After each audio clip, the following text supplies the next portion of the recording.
बिस्मिल्लाहिर्रहमानिर्रहीम। अस्सलाम वालेकुम स्टूडेंट्स। आज हम यूनिट नंबर 2 का एक्सरसाइज का हम पार्ट डी देखेंगे। सेक्शन डी है, राइटिंग स्किल्स से रिलेटेड है, ये एक्टिविटी है। और जिस तरह इंग्लिश लैंग्वेज यानी इसमें 4 स्किल्स होती हैं, जैसे listening, speaking and reading and writing. ठीक है, तो जब हम रीडिंग कर लेते हैं तो हम राइटिंग स्किल की तरफ भी आते हैं, और उसमें हम यानी फॉलोइंग पॉइंट्स जो हैं ये हम अभी देखते हैं। ये जो पॉइंट्स हैं हम इनको फॉलो करते हैं, और इन पॉइंट्स को मद्देनज़र रखते हुए हम कोई भी स्केच, कोई भी पैराग्राफ, कोई ऐसे हम राइट करते हैं। ठीक है, तो इसका प्रोसेस क्या है राइटिंग का, ये याद रखने की बात है कि राइटिंग जो है वो एक प्रोसेस है, अमल है। ठीक है, it has the following steps. इसके फॉलोइंग स्टेप्स हैं कौन कौन से? प्री राइटिंग, यानी प्री राइटिंग में आ जाता है कि आप के पास प्रायर नॉलेज होनी चाहिए। आपके पास पहले से जो आपने जिस टॉपिक के बारे में आपने लिखना है उसके बारे में थोड़ी बहुत आपको अंडरस्टैंडिंग होनी चाहिए, नाउ हाउ होनी चाहिए। ठीक है, यानी पहले से इंफॉर्मेशन, आपके पास नॉलेज होनी चाहिए उस टॉपिक से रिलेटेड। ठीक है, अच्छा, नंबर 2 रिसर्च। आप यानी आप इफ़ नीडेड, अगर आप इसके बारे में मज़ीद आप यानी तहकीक करना चाह रहे हो तो आप उसके बारे में रिसर्च कर सकते हो। ठीक है, आप उसके बारे में मुख्तलिफ़ बुक्स से कंसल्ट कर सकते हो, पेपर्स देख सकते हो, न्यूज़पेपर को देख सकते हो। ठीक है, तो जहाँ से भी आपको इन्फॉर्मेशन मिलती है आप उसको देख सकते हो, इन्फॉर्मेशन ले सकते हो, नॉलेज ले सकते हो। ठीक है, मुख्तलिफ़ बुक स्टडी कर सकते हो आप।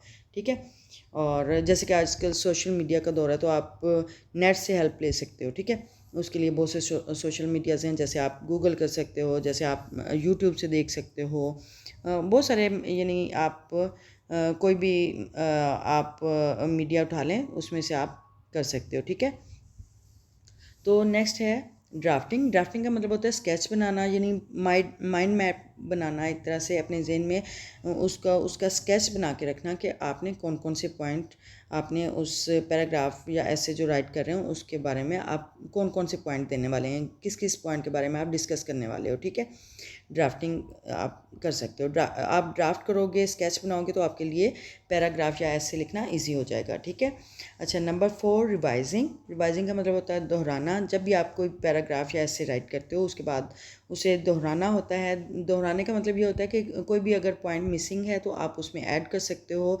और यानी थोड़ा हेल्प आउट हो जाता है कि आप अगर लिखते हो, दूसरा जब आप लिख चुके हो पैराग्राफ या ऐसे, तो आप रीड करते हुए जब आप रिवाइज़ करोगे उसको तो आपके जहन में कोई भी मिसिंग पॉइंट आ सकता है और आप उसे ऐड कर सकते हो। ठीक है, अच्छा, नंबर 5 है editing and proof reading for publishing.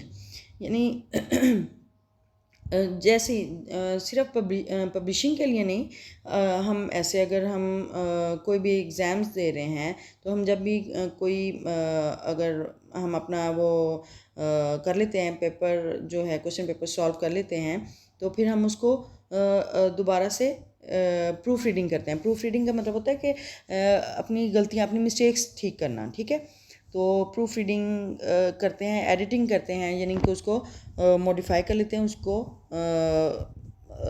यानी गलतियों से गलतियाँ अपनी ठीक कर लेते हैं। ठीक है, एडिटिंग और प्रूफ रीडिंग का ये मतलब होता है कि जब हम कोई ऐसे या पैराग्राफ राइट करते हैं तो उसको दोबारा से हम रीड आउट करते हैं, और उसमें जो मिस्टेक्स होती हैं या उसमें जो भी जो मिसिंग पार्ट रह गया होता है हम उसको एडिट करके हम ठीक कर लेते हैं। प्रूफ रीडिंग का मतलब होता है गलतियाँ, हम अपनी गलतियाँ ठीक कर सकते हैं। ठीक है, अगर कोई यानी कंपोजिंग की मिस्टेक हो गई है तो हम उसको ठीक कर सकते हैं। ठीक है, तो देखते हैं यहाँ पे हमने किस टॉपिक के बारे में राइट करना है। Write a few paragraphs on Nishan Haider and its significance. Okay, तो चलिए हम राइट करते हैं पैराग्राफ। यस, निशान हैदर एंड इट्स सिग्निफिकेंस। अच्छा, जब भी हम कोई पैराग्राफ या ऐसे राइट करते हैं तो सबसे पहले जो आपके थॉट्स हैं, जो आपकी थिंकिंग है, आप उसको ऑर्गेनाइज करोगे, और सबसे पहले जो आपके यानी जो आपका टॉपिक है उससे मुतालिक, उससे रिलेटेड जो आपके क्वेश्चंस हैं उनके यानी आंसर्स को आप दूसरा ऑर्गेनाइज़ करें, यानी जो आंसर्स होंगे उन क्वेश्चंस के जो आंसर्स होंगे वही आपकी जो एक तरह से माइंड मैप है, वही आपका स्केच बनेगा, ड्राफ्ट बनेगा। तो आप उसको ऑर्गेनाइज़ करें, पहले उनको ऑर्गेनाइज़ करें, फिर उनके पॉइंट्स जो हैं उनको एक तरह से ड्राफ्ट बना लें, यानी स्केच बना लें, ठीक है। पॉइंट्स को यानी जहन में रख लें और फिर उसको ड्राफ्ट को मद्देनज़र रखते हुए या स्केच को मद्देनज़र रखते हुए आप वो दूसरा पैराग्राफ या ऐसे राइट करेंगे, ठीक है। अच्छा, here is the topic is निशान हैदर एंड इट्स सिग्निफिकेंस, निशान हैदर और उसकी अहमियत, ठीक है। निशान हैदर जैसे कि आप जानते हैं कि सबसे बड़ा मिलिट्री अवार्ड है और ये सोल्जर्स को आम तौर पे दिया जाता है। ये जो एयर, वाटर और जो दूसरा एयर, वाटर और जो क्या कहते हैं आर्मी ऑफिसर्स होते हैं उनको ये दिया जाता है। और यानी फ़िज़ाइया, नेवी और जो मिलिट्री इन्फेंट्री आर्मी से जो रिलेटेड ऑफिसर्स होते हैं, सोल्जर्स होते हैं, उनको ये निशान हैदर उनकी बहादुरी के तो इनाम के तौर पर दिया जाता है, ठीक है, जो बहुत एक्स्ट्रा ऑर्डिनरी सेक्रीफाइसेस करते हैं, ठीक है। अच्छा, Nishan Haider is the highest military award in Pakistan. Nishan Haider Pakistan का सबसे बड़ा, सबसे आला तरीन मिलिट्री अवार्ड है, फ़ौजी अवार्ड है। निशान Haider is an award, Nishan Haider एक अवार्ड है दैट इज़ गिवन टू दो सोल्जर्स, जो उन फ़ौजियों को दिया जाता है, उन सिपाहियों को, फ़ौजियों को दिया जाता है who show extra ordinary courage and bravery in the battle field, जो कि मैदान जंग में बहुत ज़्यादा बहादुरी और हौसले का, गैर मामूली बहादुरी और हौसले का मुजाहरा करते हैं, यानी दिखाते हैं।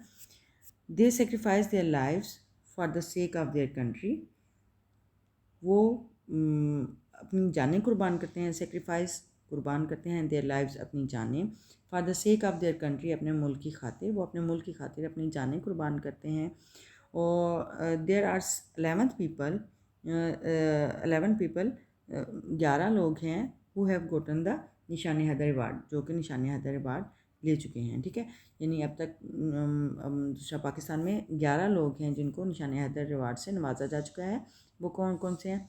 The first martyr who got the award Nishan Haider was Captain Mohammad Sarwar Shaheed, यानी जो पहला जो शहीद था जिसने निशान हैदर का अवार्ड या एजाज़ लिया, हासिल किया, वो थे कैप्टन मोहम्मद सरवर शहीद।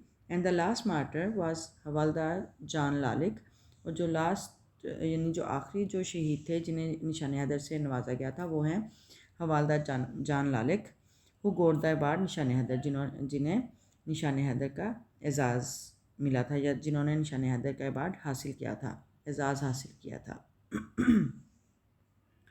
Rashid Minhas was the only PAF officer, और राशिद मिन्हास में से वाहिद पाक फ़ज़ाइया के ऑफिसर थे who receive the highest valour award, जिन्होंने बहादुरी का आला तरीन एजाज़ जीता या वसूल किया, वसूल किया निशान हैदर, ठीक है, जिन्होंने बहादुरी का आला तरीन एजाज़ निशान हैदर वसूल किया। The rest of 10 are belong to army soldiers, जो बाकी के 10 सोल्जर्स हैं वो यानी जो बाकी के 10 जिन्हें निशान हैदर अवार्ड मिला था या जिन्हें नवाजा जा चुका है निशान हैदर से, वो आर्मी ऑफिसर्स थे, ठीक है। यानी सिर्फ राशिद मिन्हास हैं जो PAF ऑफिसर थे, बाकी सबको जिन्हें निशान हैदर अवार्ड दिया गया वो आर्मी सोल्जर्स थे, ठीक है। द नेशन रिमेंबर दैम, कौम उन्हें याद रखती है एज नेशनल हीरोज़, कौमी हीरो के तौर पे, विद रेफरेंस इज़्ज़त के साथ, यानी पूरे इज़्ज़त एहतराम के साथ नेशनल हीरो के तौर पे याद रखती है, कौमी हीरो के तौर पे याद रखती है।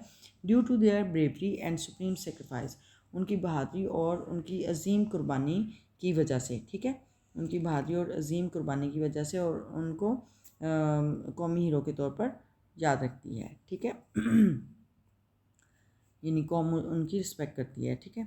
They were awarded with the Nishan Haider for their distinguished action of valour and bravery, वो निशान हैदर से नवाजे गए फॉर देयर डिस्टिंग्विश्ड एक्शन, उनके यानी इम्तियाज़ी, डिस्टिंग्विश्ड का मतलब होता है इम्तियाज़ी अमल, यानी बहादुरी और शुजात के इम्तियाज़ी अमल की वजह से उन्हें निशान हैदर से नवाजा गया। किनको? जिन्हें जिन्होंने अपने मुल्क के लिए अजीम कुर्बानियाँ दी, अपनी जान को कुर्बान किया, ठीक है, और जाम शहादत नोश किया, उन्हें निशान हैदर से नवाजा गया, ठीक है। तो ये सेल्फ राइटिंग का एक निशान हैदर एंड इट्स सिग्निफिकेंस, इससे रिलेटेड ये पैराग्राफ है। फ्यू पैराग्राफ्स हैं और मुझे उम्मीद है कि आपको समझ आ गई होगी, और आप मज़ीद यानी इसके बारे में आप पूछना चाह रहे हैं तो आप कमेंट बॉक्स में क्वेश्चन कर सकते हैं, और इंशाल्लाह I will reply you, okay. And अगर आप इस चैनल पे न्यू हैं तो प्लीज़ बेल आइकन को प्रेस करते हुए सब्सक्राइब कर दें चैनल को, और ताकि आपको नोटिफिकेशन मिले जैसे ही न्यू वीडियो आए, और आप इसके बारे में आने वाले जो लेसन्स हैं या यूनिट्स हैं वो उनके बारे में आप जान सको, ठीक है। Okay, see you next time, till then bye, अल्लाह हाफ़िज़।